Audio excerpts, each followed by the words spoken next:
우리가 이 앞에 구절 로마서 7장 1절부터 13절까지의 내용을 잠깐 더듬어 보시면 바울은 회심 이전에 예수 그리스도를 만나기 이전에 율법에 매여서 살 때의 모습을 7장 1절부터 13절까지 피력을 하고 있었습니다. 기본적으로 바울은 율법에 매여 살 때는 자기 자신이 어떻게 해요? 의로운 줄 알고 살았어요. 왜요? 율법을 거의 완벽하게 지켰기 때문에 바울은 의로운 줄 알고 자기가 살았었어요. 그렇죠? 그래서 더 자기가 살기 위해 더 율법에 전력을 다했고 뿐만 아니라 예수 믿는 사람들 잡아 죽이는데 썼었죠. 스데반을 죽인 것도 모자라서 다메섹 지역에 있는 그 수많은 기독교인들 잡아 죽이고자 당당하게 가다가 그 길가에서 예수 그리스도를 만나 회심하게 된 거죠. 회심한 이후에 율법을 바라보고 율법에 매여 살던 자기 자신을 바라보니까 이전에는 내가 살았었는데 율법의 본질을 알고 나서부터는 율법으로 인해 내 죄를 발견하고 나는 죽었던 거죠. 그러면서 돌아보니까 뭐예요? 죄라는 놈이 얼마나 간교한지 기회를 틈타서 이렇게 노려보다가 계명을 이용해서 나를 온갖 탐심에 빠지게 하던 놈이 바로 죄더라. 내가 율법을 통해서 그렇게 온전한 줄 알았는데 결국은 그것마저도 내 속에 있는 온갖 탐심을 이루는 도구밖에 안 되더라. 그게 바울의 고백이었어요. 그래서 우리가 어떻게 하라고 그랬습니까? 영의 새로운 곳을 늘 섬기는 사람이 되어야 된다. 이런 것들이 이제 이 앞부분에 대한 강조였어요. 그래서 오늘 14절로 들어가 보면 이렇게 말해요. 우리가라고 하는 표현이 나와요. 우리가 율법은 무한 줄로 알아요? 신령한 줄 알거니와 나는 육신에 속하여 죄 아래 팔렸도다. 이러면서 바울은 이제 무엇으로 이야기를 이렇게 전환시키냐면 예수를 믿는 성도들에 대한 이야기로 전환을 합니다. 근데 종종 이제 학자들이요, 이 18절부터 25절의 내용에 대해서 견해가 크게 두 가지로 딱 갈라져요. 하나는 이게 회심 이후의 사람들에 대한 이야기냐, 아니면 예수를 만나지 않은 사람들의 내용이냐, 이렇게 갈라져요. 근데 그것이 꽤 팽팽합니다. 제가 설교를 준비하면서 여러 신학자들의 견해를 봐도 이게 팽팽하게 좀 갈라져 있어요. 그러나 전후 문맥을 볼 때 저는 어느 쪽이 더 옳다라고 보여지느냐면 예수를 믿고 있는 지금 회심한 사람들, 회심하여 예수 그리스도를 영접하고 중생의 경험이 있음에도 불구하고 그 속에 있는 죄로 인해 고민하고 그 속에 사라지지 않는 죄로 인해 갈등을 일으키는 이런 성도들에 대해서 지금 사도 바울이 이야기를 하고 있는 거예요. 왜요? 바울도 예수를 만나 이전에 자기의 율법에 매였던 모습이 얼마나 죄스럽고 얼마나 악한 것인지 알면서도 완전하게 삶이 확 바뀌었어요? 바울도 그렇지 않았단 말이에요. 그런 자기의 모습을 보면서 죄라는 놈이 얼마나 심각하냐, 그것에 대해서 지금 또 다시 이제 진행을 하는 겁니다. 이 앞에는 예수 믿고 회심 이전의 모습이라면 이제는 회심 이후의 모습이겠죠. 그래서 우리가라고 하는 거예요. 로마 교회의 모든 성도들뿐만이 아니라 예수 믿는 모든 사람들이 겪고 있는 것이고 겪을 수밖에 없는 내용이기 때문에, 그러면서 그것을 중간에 이렇게 율법은 신령한 줄 알거니와 나는, 이것을 이제 자기 기준으로 이제 풀어갑니다. 이 나는 단순하게 바울뿐만을 지칭하는 것이 아니고 고대 이 근동 지역에 나라는 것을 이런 어떤 문체로 쓸 때에는요, 다른 사람들과 함께 같이 공유될 수 있는 이야기를 피력할 때 대표해서 나는이라고 이렇게 관용어처럼 이렇게 사용되는 경우가 참 많았습니다. 오늘 본문도 그런 유라고 보여집니다. 그래서 바울은 우리가 이미 율법은 신령한 줄 안다. 그러니까 율법이 사람에게서부터 나온 것이 아니라 하나님에게서부터 나온 완전하고 선한 법임을 안다. 율법이 죄를 만드는 것이 아니다라고 하는 것을 앞에서 피력한 것처럼, 그래서 이제 율법은 신령한 건 줄 우리가 이제 안다. 그런데 그럼에도 불구하고 나는 뭐예요? 육신에 속하여 죄 아래 팔렸다, 이렇게 말하는 거예요. 이 팔렸다라고 하는 이 표현 때문에 많은 학자들이 이것은 예수 믿는 사람들에 대한 이야기일 수 없다, 이렇게 말하는 겁니다. 왜? 앞에서는 우리가 죄에서 뭐 해야 됐다? 속량된 사람이다라고 표현해 왔었기 때문에. 그러나 지금 여기서의 이 죄 아래 팔렸다라는 이 표현은요, 죄라는 놈이 얼마나 심각한지 내가 중생의 경험이 있음에도 불구하고 자꾸 우리의 이 육체, 헬라어에서는 이제 사륵스라고 표현하는데, 죄로 자꾸 기울어지는 이 성향을 이겨내지 못하는 연약함을 갖고 있는 이 자신을 성경은, 바울은 내가 죄 아래 팔렸다 이렇게 표현하고 있는 거예요.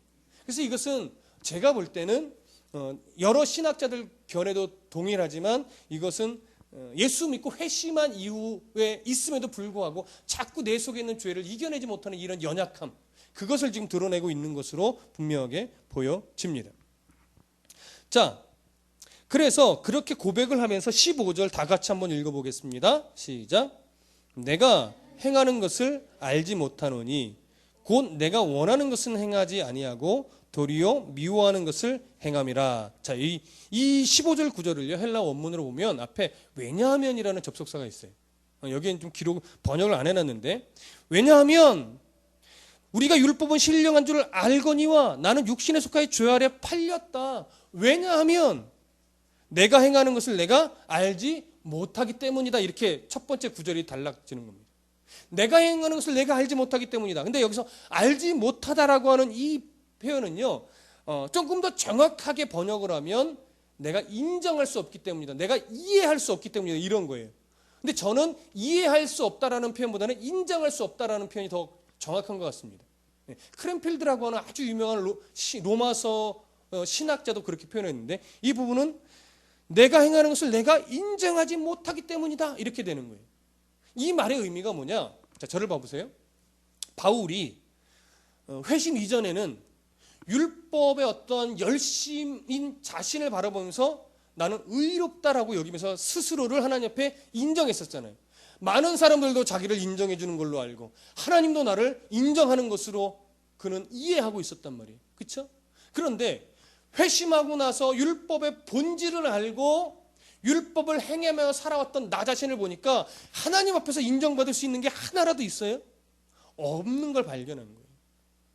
살아온 나의 걸음들을 되돌아보니, 하나님 회심 후에 그 흔적들을 바라보니 하나님 앞에서 인정받을 수 있는 구석이 요만큼도 없더라. 그걸 발견하는 거죠. 그러니까 뭐예요? 나는 육신에 속하여 죄 아래 팔렸도다. 왜냐하면 내가 하는 것을 내가 되돌아보니 나는 인정할 수 있는 것, 인정할 만한 것들이 내 속에 아무것도 없더라. 회심 이전에도 없었지만 회심하고 나서도 내가 주의 은혜로 살아가지만 그 흔적을 되돌아보니 자랑할 것도 없고 하나님 앞에서 인정받을 수 있는 어떤 근거되는 것이 하나도 없더라. 내 속에는 아무것도 없더라. 이 고백을 바울이 하고 있는 거예요. 근데 바울만 이 고백이라는 거예요? 하나님을 바로 믿는 성도라면 누구나 다 어떻게 이 고백을 할 수밖에 없는 거죠, 여러분. 하나님을 바르게 만났어요. 예수 그리스도를 알아요. 신앙의 깊이를 알고 성경에서 하나님의 음성을 자꾸 들어요. 그 사람은 늘 뭐와 가까울 수밖에 없어요? 죄와 가까울 수밖에 없는 거예요. 죄덩어리인 나를 볼 수밖에 없는 거예요. 그래서 늘 하나님 앞에 서기가 부끄러울 수밖에 없는 거예요. 어느 누가 성경을 몇 독 했기 때문에, 내가 기도를 수없이 했기 때문에 하나님 앞에서 어깨 들고 자랑스럽게 나 이만큼 했어요 라고 말할 수 있는 사람이 어디 있겠냐고. 바울은 지금 그걸 얘기하는 거예요. 너의 신앙이 중심이 분명하냐? 그러면 너의 흔적, 삶의 흔적 속에 하나님 앞에 자랑할 수 있는 것들이 뭐가 있느냐라고. 이어가 보시죠. 이어서 이렇게 얘기합니다. 곧 내가 원하는 것은, 곧 여기에도 왜냐하면이 들어가요. 접속사 하나 더 있어요. 왜냐하면 내가 행하는 것을 내가 인정하지 못하기 때문이니라. 그리고 왜냐하면 내가 원하는 것은 행하지 아니하고 도리어 미워하는 것을 행함이라. 자, 예수 회심하지 않은 사람들, 예수를 믿지 않는 사람들 안에 이런 고백이 있을 수 있을까요? 내가 원하는 것은 행하지 아니하고 도리어 미워하는 것을 행한다. 예수를 믿지 않는 사람이 이 고백을 할 수가 없어요. 하나님 안에서 나를 발견하고 나니까 하나님이 뭘 원하시는지 알아요. 정말 그렇게 살고도 싶어요. 그리고 늘 기도하면서 하나님 내가 주의 뜻대로 살게 해주십시오라고 늘 고백하고 결단해요. 그럼 우리는 그렇게 살아요? 그렇게 못 산단 말이에요. 그러니 또 그렇게 못 사는 것 때문에 하나님 앞에 고백하고 눈물 흘리고 회개하고 또 하나님 앞에 발을 씻듯이 용서함을 받고 그리고 또 다시 결단하고 가지만 하루 지켜내고 또 화요일부터는 또 넘어지는 거죠. 또 돌아와서 회개하고. 근데 이게 혀를 찰 일이 아니라 사람은 그런 연약한 존재다라는 것을 바울이 지금 이야기하고 있는 거예요. 16절 또 이어지는 16절 한번 보세요. 함께 읽어봅니다. 시작. 만일 내가 원하지 아니하는 그것을 행하면 내가 이로써 율법이 선한 것을 시인하노니. 자, 여기 이 16절의 말씀은요, 15절과 같은 고백, 15절에 내가 원하는 것은 행하지 아니하고 도리어 미워하는 것은 행한다, 이런 고백을 하면서 결국은 나에게 내 속의 죄를 이길 수 있는 어떤 힘이 없음을 이제 알게 된 바울이 결국 율법이 약해서가 아니라 내 죄성 때문에 그런 짓을, 그런 죄에 빠지는 것임을 확인하는 거예요. 그렇기 때문에 뭐가 증명이 돼요? 16절에 이로써 율법이 선한 것을 내가 시인할 수밖에 없습니다. 내가 시인합니다. 내가 늘 죄에 거함에 살지만 그럴 때마다 내 속에서 나오는 것은 율법은 선하고 나는 악합니다. 이 고백밖에 할 수 있는 것이 없다라고 하는 거예요. 그 고백을 합니다. 그래서 이것을 총 압축해서 또 정리하는 것이 뭐냐면 17절부터 20절의 말씀이에요. 함께 쭉 읽어보겠습니다. 17절부터 20절 시작. 이제는 그것을 행하는 자가 내가 아니요 내 속에 거하는 죄니라. 내 속 곧 내 육신에 선한 것이 거하지 아니하는 줄을 아노니 원함은 내게 있으나 선을 행하는 것은 없노라. 내가 원하는 바 선을 행하지 아니하고 도리어 원하지 아니하는 바 악을 행하는도다.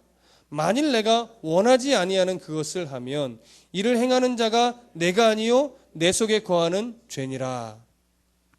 율법의 선함과 그리고 사람이 죄 앞에서 얼마나 무력한 존재인지를 여기서 결국은 이렇게 다 똑같은 말을 지금 거의 정리하는 거나 마찬가지입니다. 율법은 선한데, 그리고 우리는 그 율법을 지키고 싶은데 우리 안에 율법을 온전하게 지킬 만한 능력도 없고 실력도 없다라고 하는 고백을 계속하는 거예요. 그러다 보니까 이 구절이 마치 우리에게 어떤 뉘앙스로 오해될 수 있냐면, 그러면 뭐 죄를 지어도 내게는 책임이 없네 하면서 죄 짓는 나를 합리화하고 죄 짓는 나를 그렇게 하나님 앞에서 어쩔 수 없잖아요 하면서 구렁이 담 넘어가듯이 대충 나를 뭉개서 넘어가는 이런 빌미가 되는 것 아니냐, 이렇게 말할 수 있지만 오늘 본문은 그런 합리화를 위해서 바울이 이야기하는 것이 아니라 여기에 강조점은 사람의 무력함이에요. 죄 앞에 철저한 무력함, 이것을 지금 드러내는 거예요. 네. 절대 이길 수 없는. 그러다 보니까 또 하나 나올 수 있는 것이 뭐냐면, 그러면 내가 할 수 있는 게 뭐야? 이렇게 되는 거죠. 그럼 나는 아무것도 안 해도 되나? 이렇게 나갈 수 있는 거죠. 근데 바울이 이제 거기서 끝나지 않고 이렇게 말을 합니다. 21절 다 같이 함께 읽어보겠습니다. 21절 시작. 그러므로 내가 한 법을 깨달았노니 곧 선을 행하기 원하는 나에게 악이 함께 있는 것이로다. 자, 여기 보면 내가 한 법을 깨달았다고 얘기해요. 이런 과정들을 겪으면서 바울이 내가 한 법을 깨달았다고 얘기하는데, 그 한 법은 뭐냐면 율법을 말하는 것이 아니라 하나의 원리를 발견했다라고 해요. 영적인 하나의 원리를 발견했다라고 하는 건데, 그 원리가 뭐냐면 바로 그 다음에 나와 있는 선을 행하기 원하는 나에게 악이 함께 있다라고 하는 거예요. 이걸 쉽게 풀어보면 하나님의 법과 죄의 법이 내 속에 있어서 하나님의 법을 따르고 싶은 마음과 죄의 법을 따르고자 하는 그 욕심들이 자꾸 늘 충돌을 일으키더라라고 하는 거죠. 마치 우리 안에 이중인격이 있는 것처럼, 네. 분명히 하나님을 사랑하고 그렇게 살고 싶은데 또 한편으로는 죄의 법이 더 좋더라 실제로는. 그래서 자꾸 나도 모르게 그쪽으로 기울어지고 결국은 그쪽으로 딸려가더라. 하나님을 미워해서도 아니고 하나님의 법이 싫어해서도 아니에요. 하나님의 법을 사랑해요. 하나님을 정말 뜻대로 살고 싶어요. 세상에 욕심 부리지 않고 매이지 않고 세상의 가치관은 철저하게 다 끊어내고 정말로 하나님의 가치관만 가지고 내가 이 세상 속에서 정말 그리스도인답게 멋지게 살고 싶은데, 이상하게 안 되는 거죠. 그렇죠? 바울이 그걸 너무 잘 알고 있는 거예요. 누구나 그 속사람이 충돌을 일으키더라. 그것을 바울이 깨달은 거예요. 그것을. 자, 여러분. 바울이요. 회심 이후에 자기가 걸어왔던 길을 돌이켜보고, 그리고 회심 이후에 또 자기의 삶을 다 돌아보니까 아무리 예수를 믿는다 하고 내가 주를 위해 산다고 고백하고 진짜 헌신의 길을 간다고 해도 그 속사람의 이 두 가지의 마음을 가진 싸움은요, 변함없이 있더라라고 하는 거예요. 오늘 목회자에게도 성도에게도 누구나 다 있어요. 그럼 여러분, 한 가지 좀 우리가 이전에 물론 정리했던 거죠. 한 가지 한 번 더 좀 정리해 봅시다. 예수를 믿고 회심했어요. 그렇죠? 내 속사람이 새로워졌단 말이에요. 그럼에도 불구하고 우리는 왜 이런 맨날 하나님을 사랑하는 하나님의 법과 내 속에 자꾸 세상의 가치를 따라가고자 하는 이런 죄의 법에 따라가고자 하는 마음이 늘 충돌을 일으키는 걸까요? 구원파 계열의 교리에는요, 한 번 구원받았으면 그 사람은 이제 더 이상 죄를 짓지 않는다. 죄를 짓는 사람은 하나님을 제대로 믿지 않는 거다. 이런 주장들을 사실은 해요. 그래서 그들은 무슨 짓을 하건 우리는 이제 죄와 상관없다라고 얘기를 합니다. 근데 우리는 아니죠.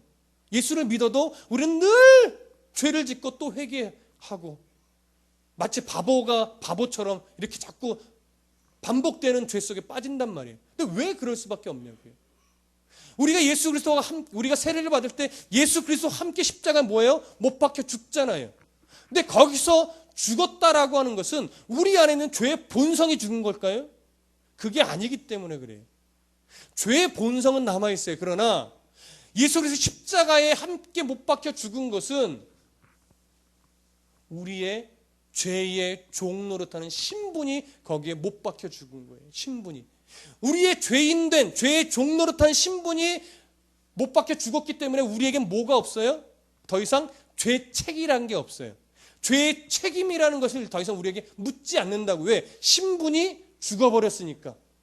그래서 신분을 뭘로 옮겨놓으셨어요? 하나님의 자녀, 하나님 나라의 상속자라는 신분으로 바뀌어놓은 거예요. 신분만. 죄의 책임을 이제 더 이상 묻지 않는 신분, 하나님의 자녀로서의 신분만 바꿔놓은 거예요. 그러나 여전히 우리 속에는 뭐가 남았어요? 오염된 죄성이 남아있어요. 하나님 예수 그리스도 재림하신 그날까지 우리가 싸워야 될 싸움은 뭐냐면 이 죄성을 최대한 하나님의 성품을 담는 자로 만들어가는 싸움. 이것을 좀 고상한 표현으로 성화라고 하는 거죠. 그 싸움을 해야 되는 거예요. 사단이 우리를 가만 놔두지 않습니다. 이미 우리의 소유권이 넘어갔음에도 불구하고 어떻게 해서든지 우리를 넘어뜨리려고 사단은 넘어뜨릴 수 있을 거라 생각하고 우리의 주인인 양 행세하며 자꾸 미혹의 덫을 놓는 거예요. 근데 우리는 죄성은 없어지지 않고 우리가 죄인의 신분만 바뀌다 보니까 자꾸 오염된 이 죄성이 하나님의 도우심이 없으면 자꾸 그쪽에 넘어지는 거죠. 그 미혹에 너무나 쉽게 빠지는 거예요. 사도 바울은 그걸 발견한 겁니다. 바울과 같은 사람도 이 속에서 끓어오르는 죄의 본성은 어쩔 수 없더라라고 하는 거예요. 사도 바울도 그걸 깨달은 거예요. 그래서 22절 한번 보세요. 22절, 23절 함께 읽어봅니다. 시작. 내 속사람으로는 하나님의 법을 즐거워하되 내 지체 속에서 다른 한 법이 내 마음의 법과 싸워 내 지체 속에 있는 죄의 법으로 나를 사로잡는 것을 보는도다. 바울이 이 이야기예요.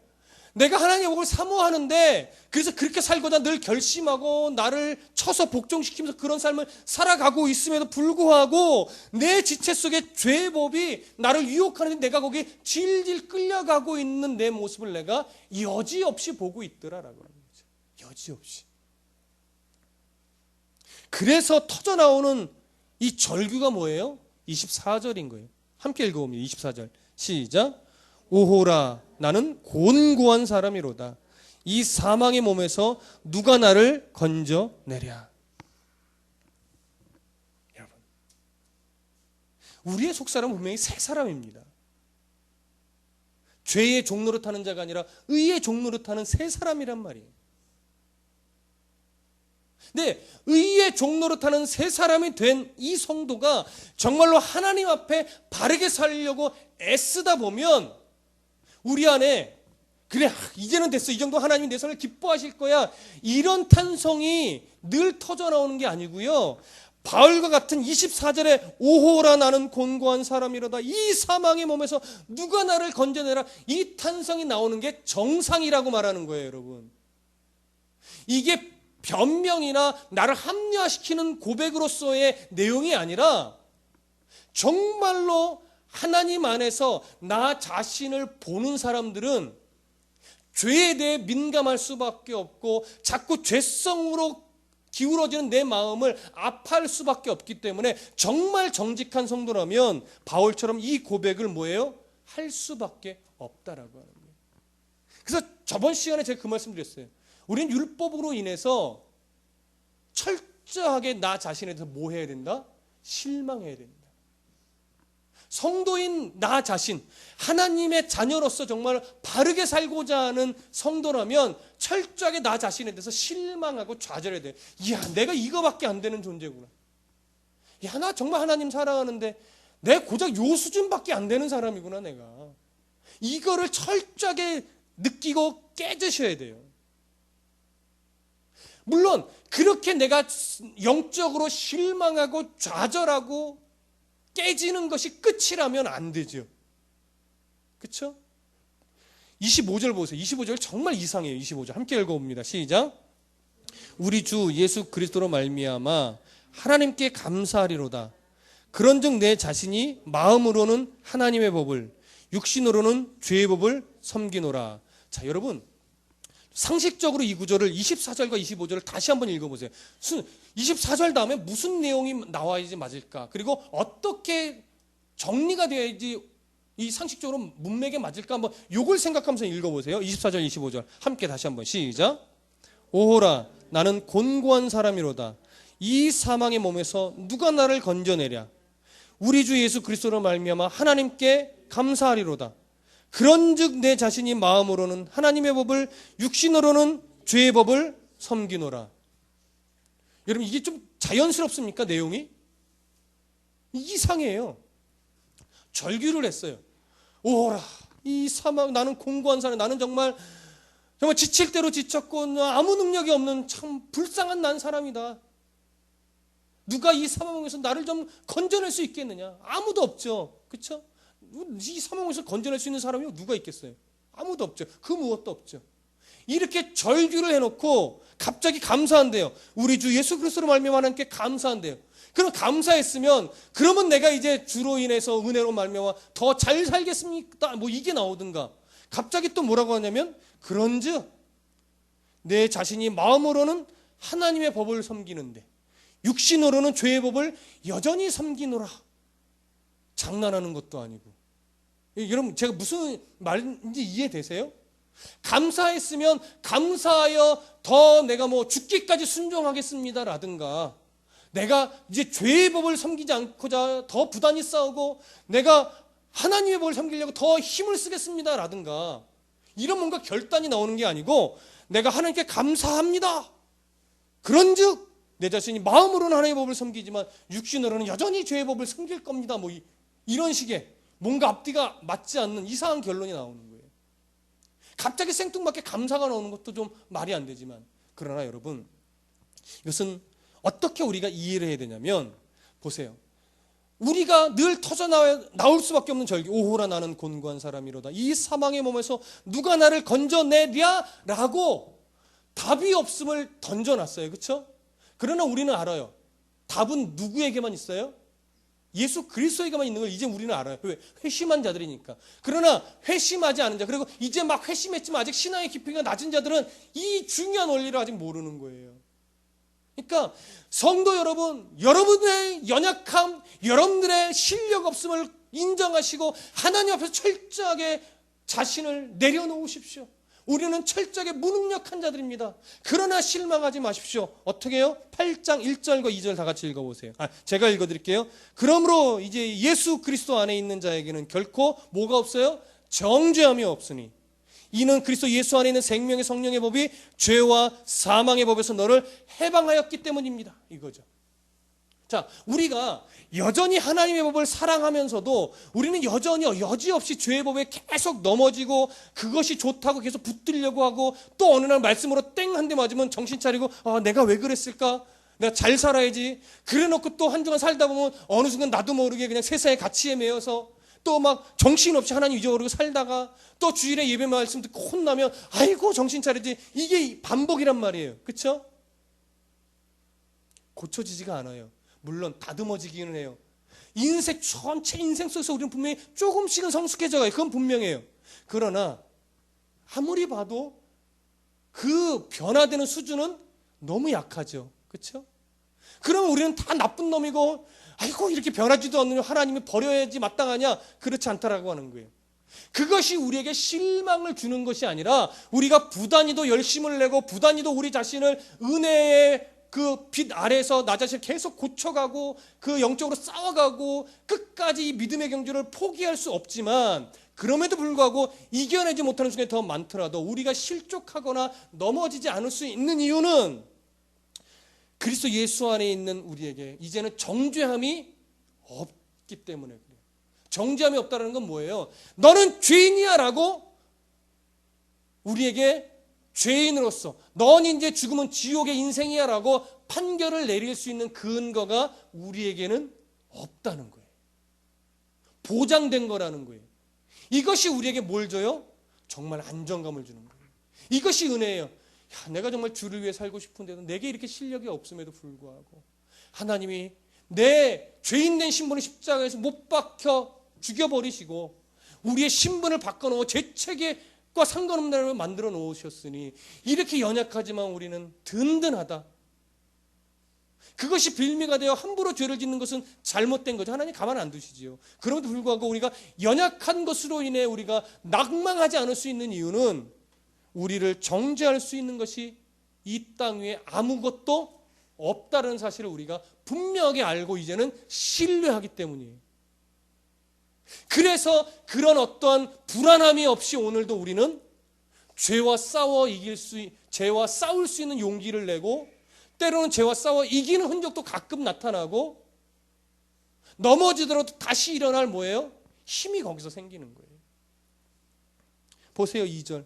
이는 그리스도 예수 안에 있는 생명의 성령의 법이 죄와 사망의 법에서 너를 뭐했다?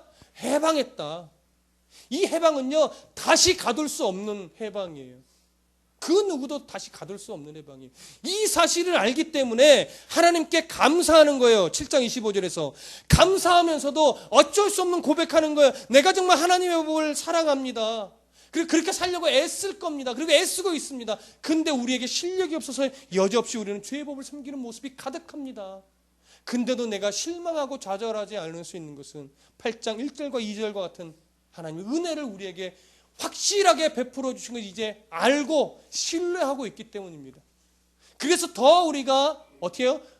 하나님의 법을 따르는 싸움을 해 나가야 되는데 하나님이 너무나 감사하게도 이렇게 이 갈등을 하고 이 고민을 하고 내가 죄의 법과 싸워 이겨야 되는데 내가 너무나 맨날 지고 있구나 이 안타까움을 갖고 있는 성도라면 하나님이 어떤 은혜를 주시느냐 26절 8장 26절 한번 보시죠. 8장 26절 함께 읽습니다. 시작. 이와 같이 성령도 우리의 연약함을 도우시나니 우리는 마땅히 기도할 바를 알지 못하나 오직 성령이 말할 수 없는 탄식으로 우리를 위하여 친히 간구하시느니라. 우리가 끝없는 절망에 빠지지 않을 수 있는 이유는 바로 성령 하나님이 우리를 돕고 계시고 말할 수 없는 탄식으로 우리를 위해서 지금도 이 순간도 기도하며 우리를 응원하고 있기 때문이라는 거예요. 여러분 이 사실을 믿으십시오. 여러분 끝없는 절망이란 우리 성도에게는 없습니다. 그래서 우리가 어떤 담대함이 생기느냐 8장 17절 자녀이면 또한 상속자 곧 하나님의 상속자요 그리스도와 함께한 상속자니 우리가 그와 함께 영광을 받기 위하여 고난도 함께 받아야 할 것이니라. 여러분 이기실 수 있습니다. 그리고 고난 속에도 즐거워할 수 있습니다. 성령이 도우실 겁니다. 얼마든지 우리는요 실족할 수 있어요. 얼마든지 낭망할 수도 있어요, 여러분. 얼마든지 하나님 앞에 원망하고 하나님을 떠날 수도 있어요. 근데 하나님이요, 끝까지 떠나도록 내버려 두시지를 않아요. 왜? 내 사랑하는 아들이고 내 사랑하는 딸이기 때문에. 내가 하나님을 거절해도 하나님이 나를 포기하지 않아요. 왜? 한 번 너는 내 아들이야, 너는 내 딸이야 라고 딱 붙잡으시면 하나님이 절대 놓지 않기 때문에 그렇습니다. 끝없는 실망은 성도에게 있을 수 없어요. 하나님의 붙잡으신 손길을 기억하시고 하나님의 부르시는 음성을 듣고 하나님이 일어나라 용기 주시는 음성도 듣고, 너 나와 함께 고난받을 수 없겠니?